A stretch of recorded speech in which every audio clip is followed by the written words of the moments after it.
Hi, my name's Todd Leduc. We're right here at K&N After Hours at the SEMA show, and I'm sitting here with my two sons, Todd and Kyle, and we're going to share some of the history that and our involvement with K&N over all these years. All these years? All these years. So we used to be the Young Bucks, but now we have all these years in our stories too. It used to be Kyle the Kid when he started racing pro lights. They called him Kyle the Now Kid. Kyle has a kid.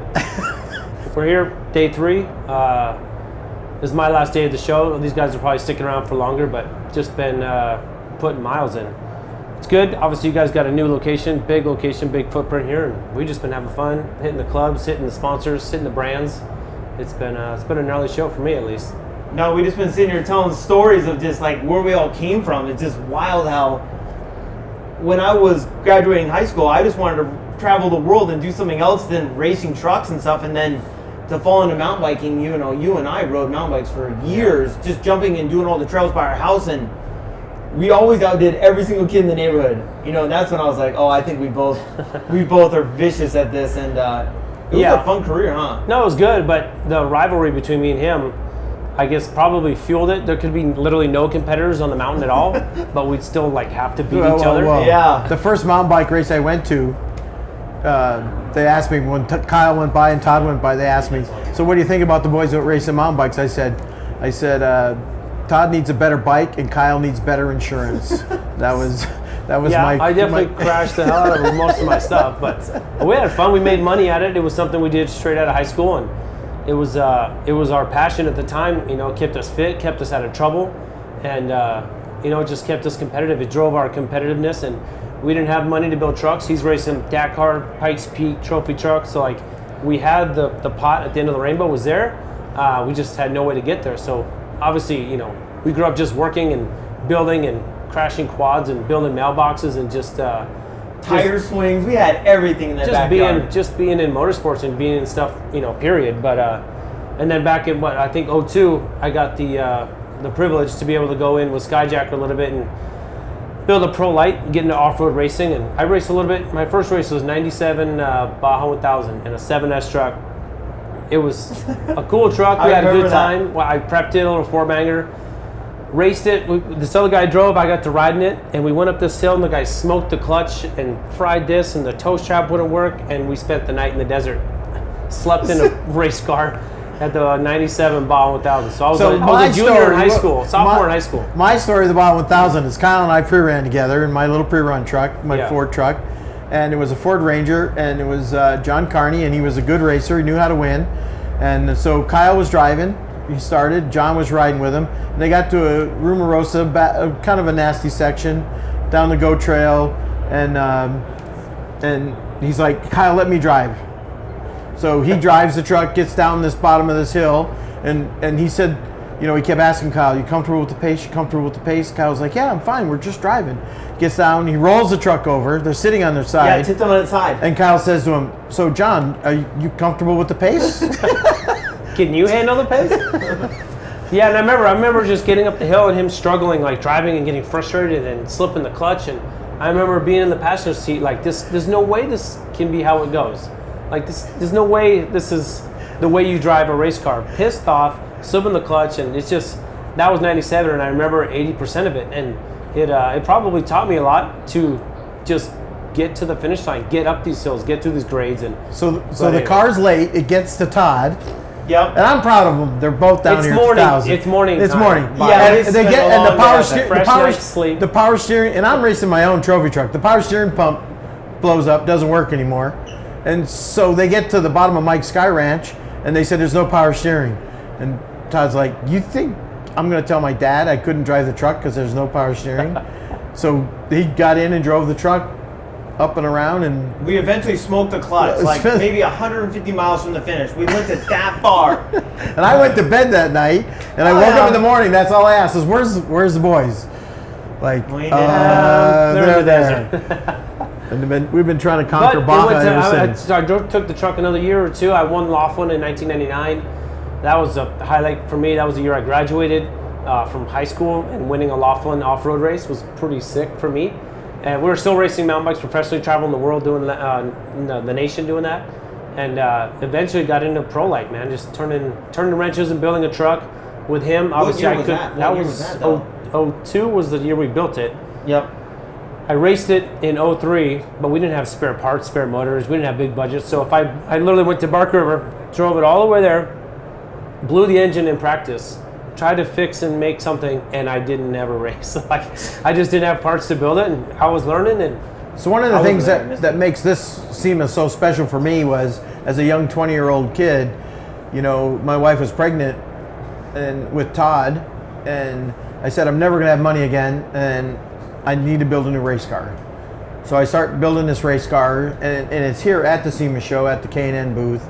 I have pictures of me testing it with holding Todd as a 3-month-old baby. And so, K&N has sponsored me from that car, from that day forward. And to this day, both they help Kyle, they help Todd, and they still help myself. I'm involved in a new Bronco project that's going to race the Baja 1000 with a great team, with Cameron Steele and Johnny Campbell. And, you know, it's just, you think, you know, I've had some great things happen in my life with my kids, with my family, in my career, and I think this is the top. It just doesn't get any better. And then Kyle goes and wins a Pro Light Championship, and Todd goes and wins the World Championships at Crandon, and you know, and then just now, still at this age, to be involved with a factory Ford program, and I'm training some of the engineers about some of the history and why we do this and how it evolved. And you know, these guys pedaled for years to get a career to understand motorsports, so they could get to a car that needed a K&N air filter. And so the first time Kyle drove his Pro Light down the backstretch of a track, Antigo, Wisconsin, he pitched that thing like he was a drift champion. All the way down the one, never hesitated, didn't correct. Everybody standing there with their mouths open looked at me and said, "What do you think of Kyle?" And I said, "I think I need to start hiding the keys on all my trucks at home." Because We might have they've been practicing. Driving them while But you were gone. they would park them exactly where they belong, but they never would adjust the seatbelt. So when I would get in, I'm like, "Oh, those kids. We'd smooth the rocks them out. Duke boys." Oh, you smooth the rocks out? Yeah, because then you really Don't know. tell it, don't give them all of the evidence. That's how you get guilty right there. No, we loved it. We watched it. We had to watch you do something that we love to do. So obviously you get inspired, you get jealous, you want to do it yourself. And then once the door opened, it's like, if you don't take advantage of it, then you're just going to be doing it for a little while and getting a day job at next week. So it was obviously just those opportunities where it's risk. I mean, even today, we just raced a week and a half ago, and I took risks in that race, in those races that I've never done before. And every race should be like that. It's the evolution of taking bigger risks. I mean, I have a video I just passed Adrian Cheney the last race. Like, I followed the guy, he was hooked up, he was fast, we were battling, and we had like 3 Pro 2s to go for $30,000. And I was like, if I don't pass Adrian Cheney, like, I'm never gonna live this down. So I picked a spot. It took me 2 or 3 laps to line it up with the traffic outside in, and got it done. And inside the cab, it's like we're at the go-kart track when you bump your buddy and you spin him out or you pass him good. Like, I'm smiling, I'm laughing. I want to take my hand off and like wave and like have fun, but it's just racing is fun for us. Yeah. See you later, dude. Enjoy the 15 grand. I'm gonna get 30.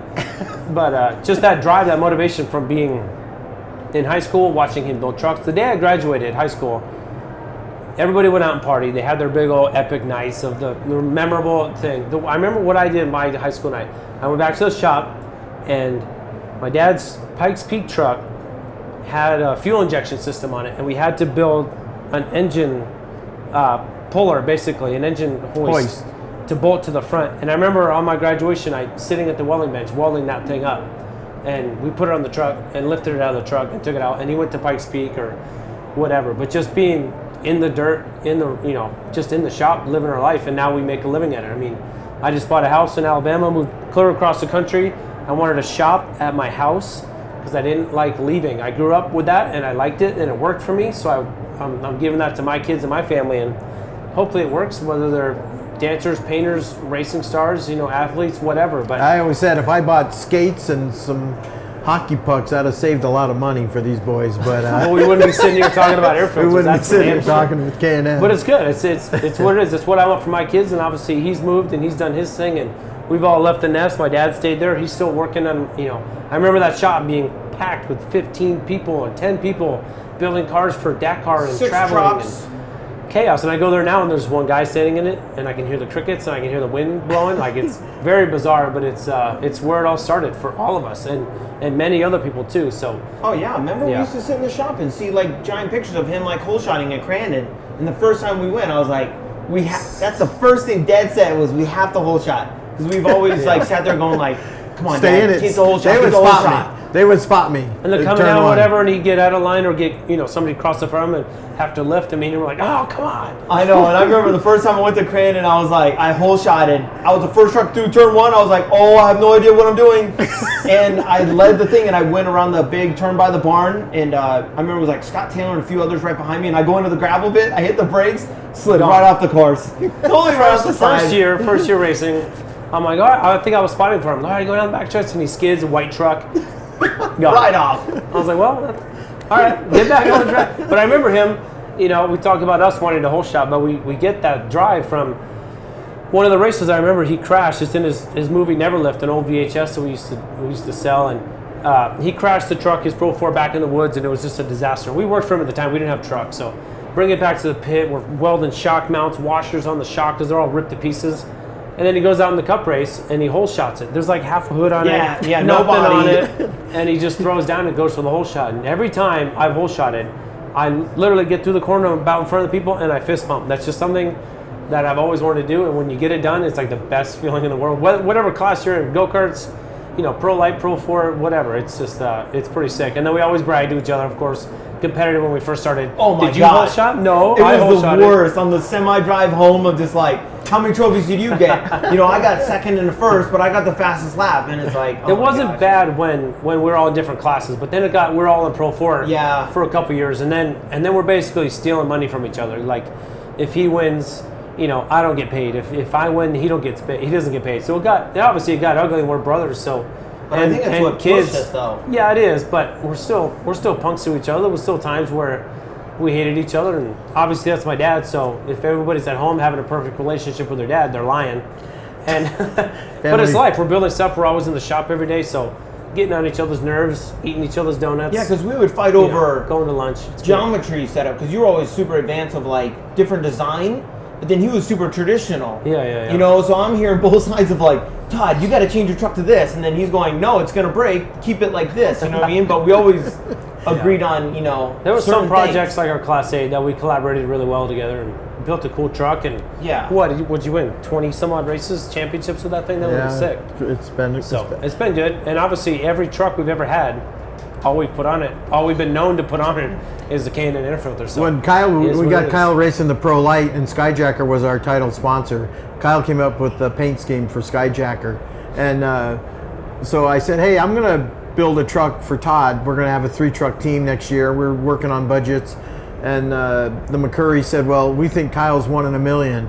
And I said, I think I got 2 in a million. And we put the deal together for Todd and Kyle both, and I think I got 2 in a million. That second year though was epic, huh? Because he bargained a deal with Toyo Tires where if I won, it was $10,000. His first win. I said First win. They would have to go to the sponsorship meetings with me to understand what we were trying to accomplish, and we said, Toyo wouldn't give us exactly everything we wanted. No, and I said, well, what if we do a deal where Todd wins his first race? Because it's going to be forever Toyo Tires.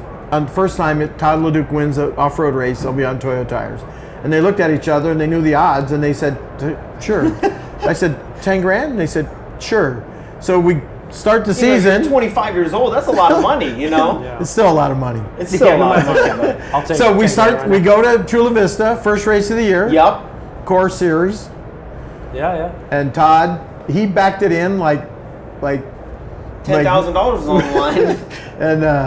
And so when after he won the race, he's out of his truck. He's like standing on the door, like Kyle would, like standing there, which they outlawed. You couldn't do that anymore. Yeah. You got to stay belted in. And because only us 3 knew that what he had achieved. Everyone's like, "Oh, cool, you won a race," and you're like, "No. I just made a massive advancement in life right now." Yeah. So I bought a lot of new parts, and that was cool. But it's crazy. Like, obviously, I started racing, so I won a championship in 04. He's a champion. He's won everything. So then Todd comes into short course with like the most pressure you could ever put on a human being to perform. Like, if you don't do this, like we're doing it, it's going to suck for you. So it was cool to see that kind of pressure, and obviously he won races. So to have all of us up there and be competitive, because I can name probably 10 people that have ever taken a green flag and a checkered flag and never held a number 1 trophy. So to say that we've all done that in at least one sport, we've done it in desert, we've done it in short course, like we've done it in a lot of aspects of racing and mountain bikes. That's pretty damn cool to say that we're all winning races and making money at it. We're all belting into a car, grabbing a steering wheel, and making a living doing it. So it's pretty badass. It's a dream. And I can tell you what, No it starts with sitting down and teaching them how to use a heliarc machine and how to weld. And Todd used to cut parts out at the bandsaw. Yep. And it's a tough grind, but you learn that side of the industry. And that's why going to sponsorship meetings was important, because they had to hear what the sponsors wanted. It wasn't just Dad telling them. And driving the semi. And Todd hates to drive the semi. Like, they would never drive together, so it would always be alternate with Dad. Yeah. Well, yeah, it's the same as everybody's family road trip with their parents. Like, it sucks. We just have race cars behind us going to try to make a living. It's still a freaking family road trip. Like, it's fun. You know, the end goal is you get to strap in a race car and go racing. But the road trips across America were rough. But we had to do it to be able to be here today. So whatever, get it we're done. here. Just get motivated. Good job. So many crazy stories. Get motivated. I mean, obviously welding and fabrication is all that too, but One Baja 1000, I was racing the Riviera truck. I started, got out, first car on the road, halfway through. Todd started in my Class 8, broke the steering. My fault, not Todd's. But he got it fixed, got it to me. I slept for about an hour, got in my Class 8, drove it to Kyle. First thing Kyle says, "Where you been?" "I've been here waiting at La Purisima." let's go. I'm ready. But we got the truck to him. And then, so for me, that was a great moment to go from, we didn't win that race, but, Kyle got the car. I chased him all the way down to the finish in La Paz, and that was a special moment. And then the Baja 2000, we did win Class 8, Kyle and I. Yep. Todd was down there with us. And, so the history, it keeps bubbling up. And like Troy from the Fab School, I gave him his first job in the off-road, and I helped teach Troy, how to build cars. And so many people in this industry that we're involved in, and Kyle the same way now. We're passing that on, and that's going to be my legacy. I got inducted into the Hall of Fame, which was a great moment for me. And K&N, without K&N, I can tell you I wouldn't be here. Yeah, absolutely. We came up with a way to mount our air filters that never failed us. And these guys were like, just bolt it on. Just bolt it on. I go, no, these are the parts we have to make. Yeah. Yep. Just the debris. There's so much crap that we put these trucks through, the chaos. Like, and especially, you guys tuck them in a nice truck on the highway, but we stick them up in the air to get horsepower. And there's our so much livelihood's disaster on the line, because that's a $50,000 thing that we bought. Yeah. And we can't ruin it by sucking in dirt. You know what I mean? So and it's true today in the Monster Jam. Yeah, and now I'm in the phase of I've stepped away from short course as much, and now I'm focusing more on Monster Jam, and won 2 championships, tour championships, and 2 world championships doing that, and like that sport's nuts. It's like a video game almost. And I never thought I would raise a son to be a monster truck driver. I understand what they do, but the fact that Todd wants to be one of the best in the world at it, like, who can't support that? And so I'm proud of you for that. Yeah. Proud of both these Thousands guys. of horsepower, fly them as high as you want. Sounds super fun. So Kyle, you just won your 6th championship. 6 Pro 4s. I had a Pro Light one back in 04, which was my first one, but sometimes I count it, sometimes I don't. Just because I'm in the category of Pro 4, so it's hard to say, well, back in 04, 15 years ago, I'm like, yeah, that's a long time. And the economy got tough in 09 and 10, and so Todd was in a place where he started to look at some options. Yeah, so that's why I wanted to try something else. So if short course was going down or wasn't, going anywhere else, I wanted to try something else new, and that's why I thought, why not monster trucks? So I called up a friend of mine, Lee, and I was like, hey, I want to go to one of your shows over in Europe. And I went to a show in Europe, and I was like, oh, I could do this. Just like the way the trucks were, like, relative. I used to go, they're a Pro 4, but just taller and on steroids, and same thing, and you would never think that something that big with those giant sized tires could drift and float like a Pro 4, and I picked it up really well and won 2 world titles, and then I won a championship also this year, so you and I both have won a championship. It's pretty cool, You've also dude. jumped one to the moon a couple times. And if you can only jump a car this far and that fast to land, and if you could go another 10 feet, you got to make something that'll do that. So Yeah. you just start reinventing the wheel and coming up with new concepts so that you can out jump somebody. As soon as you do that, now they've got to answer. They got to find your stuff, what you're doing, maybe sell it to them or steal your ideas like that. And so they're in the shop as this is evolving through my career. Like, this is what we're doing to get going faster and faster. So they have a working knowledge that of the sport and the components of the cars that most people don't. That's what helped and me it's rise an asset. so quickly to the top at Monster Jam was I was actually able to talk to the technicians and be like, let's try this, let's try the shock angles at a different angle, let's try this, this, and this. And like I'm experimenting with different spindles, champagnes, planetaries, because the stuff that they were building for me wasn't living. You know, we were breaking it, and plus I'm doing some really stupid tires airs. fly right off. You know what I mean? big I'm air, like, yeah, there's time. Boom, air tires. big air tie. That's And it. I'm done. No, it's cool to evolve the sport and take it to the next level because these trucks are just. We always used to say, Unbelievable. if you can make it Kurt-proof, like if something would break, we just make it Kurt-proof. Then it was, we can make it Kyle-proof. Now it's to make it Todd-proof. And, you know, and it's evolving. And we just don't keep breaking the same parts ever. And, you know, a lot of the stuff that I came up with on the shocks, Kyle obsoleted it now with his new rear Pro 4 suspension.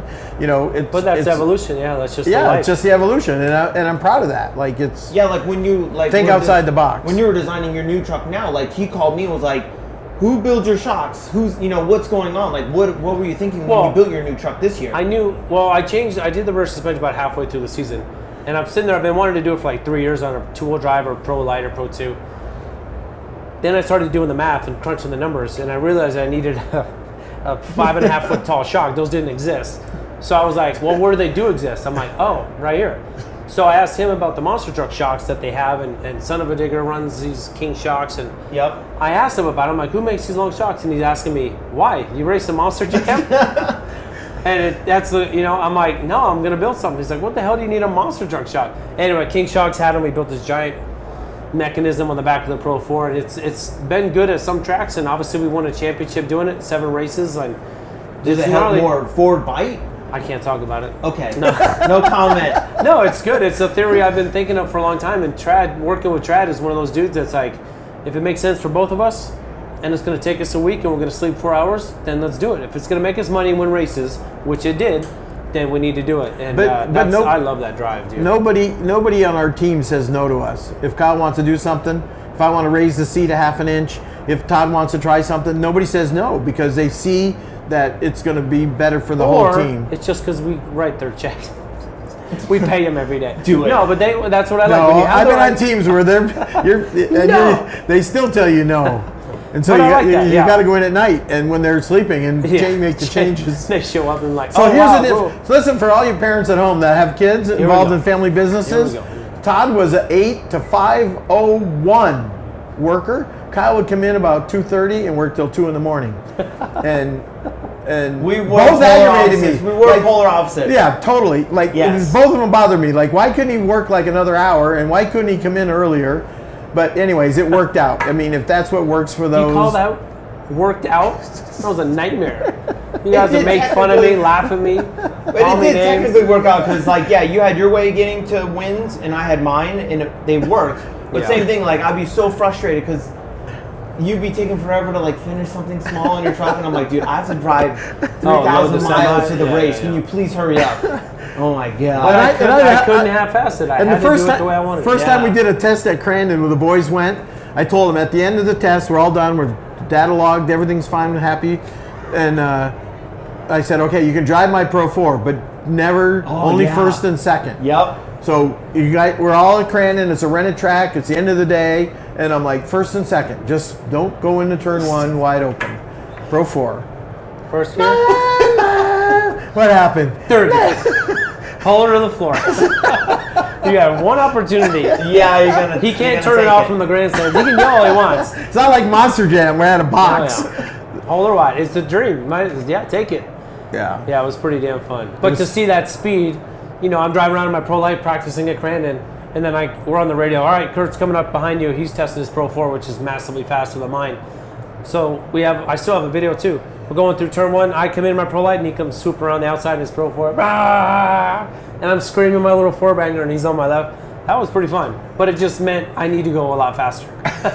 So 5 years later, I was able to build a Pro 4 and start winning my first year. It was pretty sick. As soon as I got into the class and felt the speed and what the Pro 4 can do and how it works, I was so mad that I wasted 6 years racing the Pro Light when this was right here in front of me. But it's good. From what I built in 07 to 19 to now it's stupid. They look the same. They're still a Pro 4. We still take a green and checkered flag. But if I had what I had today in 2005, we'd be half a track ahead or laps ahead. It's, it's amazing at what we've advanced to. It's just crazy. They would have outlawed it. Then what's next for you in the desert? So me, I'm going to go race the Baja 1000 with this dream team. What's his team? What can you tell? Is it the new Ford Pinto? Is that what it is? It's the brand new Ford Bronco R, which means it's a race one. Yeah. A lot of the parts on it were printed. 3D printed. 3D printed to get it here, but Johnny Campbell's involved. 11-time Baja 1000 winner overall. Cameron Steele, the latest winner of the Baja 1000. Jason Shear, who won King of the Hammers. Oh yeah. 3-time winner. Brad Lovell is involved, and of course Rod Hall's granddaughter Shelby, who's been racing with her grandfather and racing with her family and racing UTVs. And we just did a Raptor pre-run down in Baja. So you're all doing a section? We're all doing a section. Okay. And so Brad Lovell grew up rock crawling and four-wheeling in Colorado, so he's got the loop from up to Mike's Sky Ranch and around. So we took and specialized it. And so I'm the only guy, I think I hit 112 on the pre-run in a stock Raptor. Nice. So I got the fast Stock section. Raptor. I got the. They said, without a doubt, my fuel mileage was the least of everybody. But it's a stock frame truck, right? Stock frame. Yes. Stock motor. Yes, based on a lot Twin of turbo, something like that, or what is it? It's based on a lot of production parts, a lot of technology transfer. I've never worked with so many Ford engineers with computers and USB plugs, and but still they need some old school knowledge. And and if there's a problem in Baja, I know how to get the part to them. If there's a problem, I know a guy. And these guys have been down there with me a lot, and we spent a lot of time handing out stickers, a lot of K&N stickers down in Baja, posters, hero cards, because they get them when they're 6 years old when I was starting, and now 30 years later they're grown up and they're bringing their kids to take pictures with my kids, and it's really special. And the Mexican locals in Baja understand the history of the Baja, and so for me it's great to be a part of it. So now that we talked about what I'm going to do, what's up with you, Todd? I still got 2 more years of Monster Jam. I'm really excited about that with Monster Energy and partnership again with KNN Air Filters and a few other partners. So I'm really excited. I've been traveling the world. I was just in Japan a couple of days ago. Down here. Konnichiwa. Yeah. How was that Benihana's? I don't know if that counts. No, close. No, it's amazing, dude. So I'm hoping to think long term. I'm hoping to drive Monster Jam trucks another 10 more years, and then maybe evolve into driver development or coaching or passing on that knowledge, and maybe having my kids drive one day. I've always wanted to do my own truck. The Leduc's a hazard. Nice. I think it'd be really cool, right? Like orange and Bo and Luke Duke. Yeah, there you go. No, that's what I said. I've always asked Kyle, if you ever wanted to drive a truck, I think it'd be so sick. Like us against the Andersons, the Leducs against the Andersons. Yeah, that'd be a good story for sure. Yeah. Whoa. So my plan is I'm short enough already. No. But next for us is going to be we're going to take a monster truck. Todd's going to jump the house.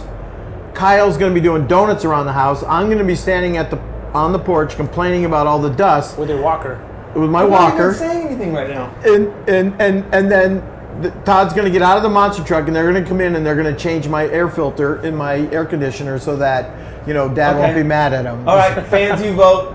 Fans, you vote. If you'd like to see that Smash commercial, the like button. smash it. Tag your friend. Hashtag Kurt Leduc. Yeah. Todd The Leduc. Leduc stunt. I have in my house. I Yes, got you him. do. Yeah, I hit him up. I said I need the. And I grew up in a house with no air conditioning, right? I'm going to be a desert racer, so I have a house with air conditioning. Now they think I was like just this mean old guy. Like, why do we have air conditioning, I know, Dad? like we grew up here. How are we alive? We still, I still don't have air. I still don't have air conditioning. Is that wrong? We built No. so many bike jumps in the backyard. Yeah. But are you doing you're doing the 1,000 too? Yeah, I'm doing What the are you talking 1,000 about? too. Why you skip right by that? You're I racing know. the 1,000 this That's year. true. He's racing the 1,000 this year. Yeah, with BJ Baldwin. Yeah, that's huge. So yeah, that's really exciting. I've been having so much fun with BJ and that team. Their program's getting back on track, and that truck is so fast, and it's unbelievable. My true love is desert racing. So, and then probably Monster Jam and then short course. Those are probably my top three. What's your top three? My top three is us. This is my top three. No, you're dodging it. What's your No. top three? He went there. Everybody asked me, "What's your favorite race you ever won?" And No, not that. Let's see what's your top three? Top three what? What's your top three racing sports that you've done? What's like your favorite things to do? Top three. I've done 3. Mine's desert. Well, then which one? Mine's desert, Monster Jam, then short course. Short course for me is the Supercross, and we all grew up loving Supercross, seeing one rider take that limit to the next level. And I think that for me is short course. Everybody looks at the same track. Every time we go to those races, it's the same track. So short course, when you go there and you get the fastest lap or you win Pro 4, you're the only guy in that track that's gone around that track the fastest, because Pro 4 is the fastest truck. So when you can leave a weekend winning a race and having the fastest lap, you're the fastest dude that showed up out of all those people, put your truck on the top and won a race. To me, that's the pinnacle for me. Obviously, winning a trophy truck race is coming soon for me, and that's going to be a next level, because that whole program up to that, I think, is the exciting part for me. The lead up, because we build our own stuff, but build a trophy truck and go and win. Yeah. That's a whole nother spectacle. But mountain bikes was pretty dope. I had a good time racing that. That was pretty fun though. Pushing the limits, riding a bike. I even ride my pit bikes around the pits or back at my house and riding light and skimming over. It's been fun. It's been good. I miss mountain biking too. Yeah. What's your top three? For me, Your passion wise. the Dakar was the pinnacle, I thought, of off-road racing. For me, I got to go to Africa, and Y2K, they had a special event. It was 21 days long. It's tech inspection in Paris. Started in Senegal. 21 days later, you come up over a sand dune at the pyramids in Cairo, Egypt. And like everything I had learned as a car builder, as a MacGyver, as a team manager and a leader, like it all came together in that one event. And for me, I don't think it could ever be duplicated. I was in a crowd of 1 million people at the Eiffel Tower, and I had K&N on my car at the time, for sure. And to me, that was special. And when we got those cars done, we barely got them done in time. Kyle just got his driver's license, and we drove him from my shop to LAX to put him on an Air France plane. And Kyle stopped me on the 105 freeway when it was brand new. And like, what's the problem? Stickered up. All stickered up, street legal. I go, what's the problem? The red light, the low oil pressure light kept flashing. We were stuck in traffic. And I said, just put it in neutral and rev it up. And so to me, that made it special. Not just that I was going to get to go, but that Kyle went and we brought these cars and put them on an airplane and flew them to France. Crazy. Like, I don't think that'll ever be duplicated. That part of it. And that's next level. Yeah, that was, for me, it was like, and then I got to come back and build a trophy truck car and ran in the top 10 in Dakar. And these guys all followed it at home. And for me, that was the ultimate goal. I can see you probably liking short course then desert. I think short course racing is the way to pay the bills. I think desert racing is the way for me to attack my passion. I wanted to win the Baja 1000. It took me 7 years, and I did it with KNfilters. And when these guys are building their cars, there wasn't even an option to run certain products. Like, this is what we did. This is who we are. And now, years later, I think they understand why. I won 99 races, and all of them have K&N filter on them. Man, that's a fact. Yeah, every one of my Monster Jam wins is a tattoo right here. All my Monster Jam wins have been on K&N. Yeah, every single win. Yeah, it's not just a marketing ploy. It's life or death for what we do. Yeah. All right, thank you guys for tuning in for K&N After Hours. That's a little bit of the history of the Leducs. We got another 27 more years to go, so watch for the follow-up shows. And I look forward to meeting all you in person. And you can tag us on Instagram, Facebook, and give us your opinions of what you'd like to hear about next. Thanks, boys. See you.